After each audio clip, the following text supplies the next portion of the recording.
नमस्कार दोस्तों, UP news 9 में आपका स्वागत है। बिहार विधानसभा चुनाव का प्रचार अब अपने चरम पर है और आपको पता है कि 6 नवंबर के लिए पहले चरण का मतदान होने जा रहा है। इसी बीच दूसरे चरण का रण भी तेज होता जा रहा है। इस चुनावी संग्राम में आज दो बड़े चेहरे देश के रक्षा मंत्री राजनाथ सिंह और बीजेपी के राष्ट्रीय अध्यक्ष जेपी नड्डा बिहार के रण में उतरे और विपक्षी खेमे पर जमकर हमला बोला। बांका से लेकर चंपारण तक दोनों नेताओं ने क्या कहा, कौन से बड़े आरोप लगाए, कैसे राजनाथ ने ऑपरेशन सिंदूर की दास्तान सुनाई तो जेपी नड्डा ने समझाया एनडीए का फुल फॉर्म। आइए देखते हैं चुनावी महासंग्राम की बड़ी खबर सीधे बिहार से। बांका विधानसभा चुनाव के प्रचार अभियान के तहत आज देश के रक्षा मंत्री राजनाथ सिंह बांका पहुंचे। मंच पर आते ही कार्यकर्ताओं के जोश और भारी भीड़ ने उनका जोरदार स्वागत किया। अपने संबोधन में राजनाथ सिंह ने सीधे लालू प्रसाद यादव के परिवार और उनके शासनकाल को निशाने पर लिया। उन्होंने साफ शब्दों में कहा कि राज्य में जब जब लालू परिवार की सरकार आई तब तब भ्रष्टाचार, कुशासन और जंगल राज चरम पर पहुंच गया। सिंह ने जनता से भावुक अपील करते हुए कहा कि बिहार को किसी भी कीमत पर फिर उस जंगल राज के दौर में लौटने नहीं देना है। उन्होंने एनडीए सरकार की उपलब्धियों को गिनाया और कहा कि आज देश सुरक्षित है क्योंकि केंद्र में एक मजबूत सरकार है। अपने भाषण के दौरान राजनाथ सिंह ने एक बेहद महत्वपूर्ण और साहसी घटना का जिक्र किया, ऑपरेशन सिंदूर की कहानी। उन्होंने भारतीय सेना की वीरता और महिलाओं के सम्मान की रक्षा के लिए उठाए गए साहसी कदम का उल्लेख किया। ये कहानी सुनकर उन्होंने देश की सुरक्षा और महिलाओं के प्रति सम्मान के मुद्दे को उठाया, जिसका सीधा संदेश बिहार की जनता को गया। राजनाथ सिंह के इस तीखे और ओजस्वी भाषण ने बांका के चुनावी माहौल को और भी गर्मा दिया। उधर बिहार में प्रचार करने पहुंचे जेपी नड्डा ने समझाया एनडीए का फुल फॉर्म और याद दिलाया जंगल राज। जी हाँ, बीजेपी के राष्ट्रीय अध्यक्ष और केंद्रीय स्वास्थ्य मंत्री जेपी नड्डा पूर्वी चंपारण के मधुबन गौशाला मैदान में चुनावी जनसभा को संबोधित करने पहुंचे। उन्होंने यहां भाजपा प्रत्याशी रणधीर सिंह के समर्थन में लोगों से वोट देने की अपील की।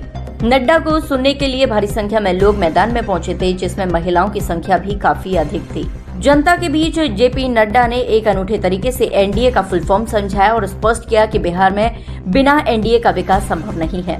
उन्होंने भी लालू और राबड़ी परिवार के शासनकाल यानी जंगल राज की याद दिलाई। उन्होंने कहा कि एक समय था जब आम लोग जंगल राज में कितने परेशान थे, घर से निकलना भी दुर्लभ हो गया था, लेकिन नड्डा ने दावा किया कि एनडीए की सरकार ने उस जंगल राज को खत्म किया है और राज्य में लगातार हर व्यक्ति का विकास हो रहा है। बिहार राज्य की सेवा की है, उसी की सरकार है, फिर से बननी चाहिए। पहली बार ऐसा हमको देखने को मिल रहा है कि पहले भी मैंने देखा है, जब राजद और कांग्रेस की सरकार थी, बुनियादी सुविधाओं के लिए लोग तरसते हैं। मुझे याद है कि उस समय आरजेडी के लोग जनता से यह करके देते थे, जब लोग कहते थे हमारे यहाँ सड़क नहीं है, हमारे यहाँ गली नहीं है। अब बिहारी भाषा में वो कहते थे, मैं बोल नहीं सकता वैसे, लेकिन बिहारी भाषा में कहते थे, क्या तो समझ में नहीं आता, सड़क बन जाएगी तो पुलिस फट से तो दरवाजे में बताइए, सड़क बन जाएगी तो पुलिस तो दरवाजे में पहुंच जाएगी। अरे पुलिस की दहशत दिखाकर वो उनका समर्थन हासिल करते हैं। लेकिन मेरे बहनों भाइयों को जमाना बदल चुका है। हाईवे और एयरपोर्ट की बात तो छोड़िए, अब बुनियादी सुविधाएं स्वाभाविक रूप से लोगों को प्राप्त हो रही है और क्या क्या सुविधाएं प्राप्त हुई है मुझे बताने की जरूरत है। और मैं कह सकता हूं हमारे सेना के जवानों ने बहनों भाइयों अपने पराक्रम से हर भारतवासी का सीना चौड़ा कर दिया है। और आज यह है कांग्रेस के नेता सेना को भी जाति पात के आधार पर बांटने की कोशिश कर रहे हैं। राहुल जी का आपने बयान पढ़ा होगा, ठीक है, अगड़ा करिए, पिछड़ा करिए, आरक्षण होना चाहिए, आरक्षण के पक्षधर हम भी हैं, हमारी पार्टी भी है, आरक्षण दिया भी है, जितने गरीब हैं सबको आरक्षण दिया, दूसरे वर्गों में भी जो गरीब है उनको भी आरक्षण दिया। लेकिन सेना के बारे में जाति पात के आधार पर बहनों भाइयों मैं समझता हूं कि चर्चा तक नहीं होनी चाहिए।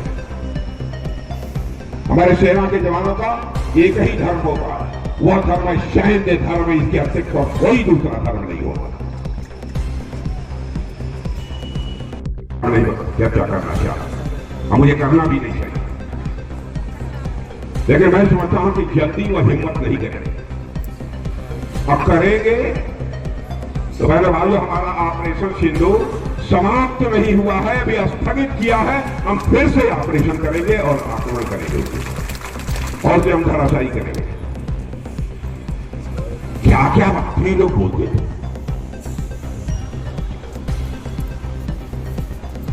हम कल्पना नहीं कर सकते। धर्म पूछेंगे, बड़ा किस धर्म क्या हमारा,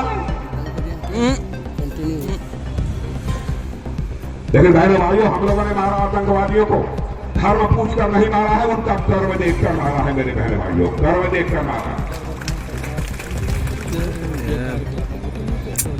देखिए, एक समय था जब बिहार को लालटेन युग में धकेल दिया गया था।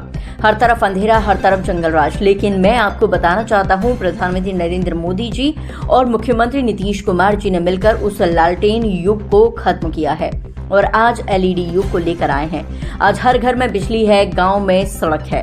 हमने हर व्यक्ति के लिए काम किया है, चाहे वो शिक्षा हो, रोजगार हो या स्वास्थ्य। मैं आपको विश्वास दिलाता हूं कि आने वाले समय में हमारी सरकार और नीतियां बनाएगी और बिहार की जनता को प्रचंड बहुमत से सरकार बनाने का लाभ मिलेगा। जेपी नड्डा ने साफ संदेश दिया कि शिक्षा, रोजगार और अन्य सभी क्षेत्रों में काम हुआ है और भविष्य में भी सरकार नई नीतियां बनाएगी जिसका लाभ सीधे बिहार की जनता को मिलेगा। उन्होंने पूरे विश्वास के साथ कहा कि इस बार बिहार में प्रचंड बहुमत से एनडीए की सरकार बनेगी। उन्होंने नीतीश कुमार की तारीफ करते हुए कहा कि उन्होंने लालटेन युग से बिहार को एलईडी युग में लाने का काम किया है। बांका से दीपक कुमार के साथ मोतिहारी से अमित कुमार की रिपोर्ट। तो ये थी बिहार के दो अहम चुनावी क्षेत्रों बांका और मोतिहारी से बड़ी खबरें, जहां राजनाथ सिंह ने सेना की वीरता और सुरक्षा का मुद्दा उठाया, वहीं जेपी नड्डा ने जंगलराज की समाप्ति और एनडीए मतलब सुशासन पर जोर दिया। चुनावी माहौल हर गुजरते दिन के साथ और गर्माता जा रहा है। ऐसी ही और चुनावी अपडेट्स के लिए जुड़े रहें यूपी न्यूज 9 के साथ और वीडियो को लाइक, शेयर और चैनल को सब्सक्राइब जरूर करें। नमस्कार।